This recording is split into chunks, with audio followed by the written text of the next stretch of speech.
Voici Michael Saylor, un ingénieur, un entrepreneur, un lecteur obsessionnel et surtout un homme qui n'a jamais accepté de jouer petit. Michael Saylor naît en 1965 sur une base militaire américaine. Son père est pilote et il grandit entouré de moteurs, de rigueur et d'une idée simple. Dans la vie, tout peut s'apprendre. Il rejoint ensuite le MIT, l'un des endroits les plus exigeants de la planète.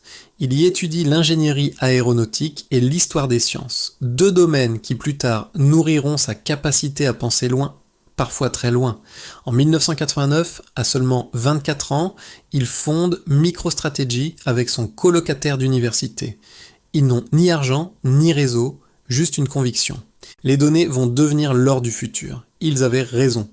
En quelques années, l'entreprise explose, et Saylor devient milliardaire avant d'avoir 35 ans. Puis, tout s'effondre.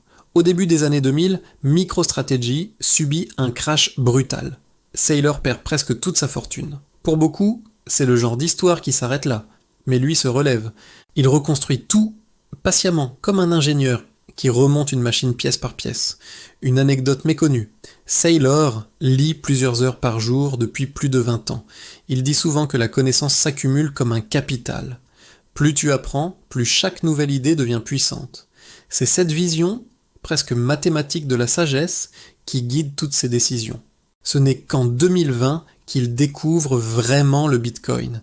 Et ce choix, celui que tout le monde jugera trop risqué, va transformer sa vie et devenir l'un des moves les plus audacieux du monde financier moderne. Voici Michael Saylor, un stratège, un survivant, un esprit qui ne renonce jamais. Un homme qui, que l'on soit d'accord ou non avec lui, ne laisse personne indifférent.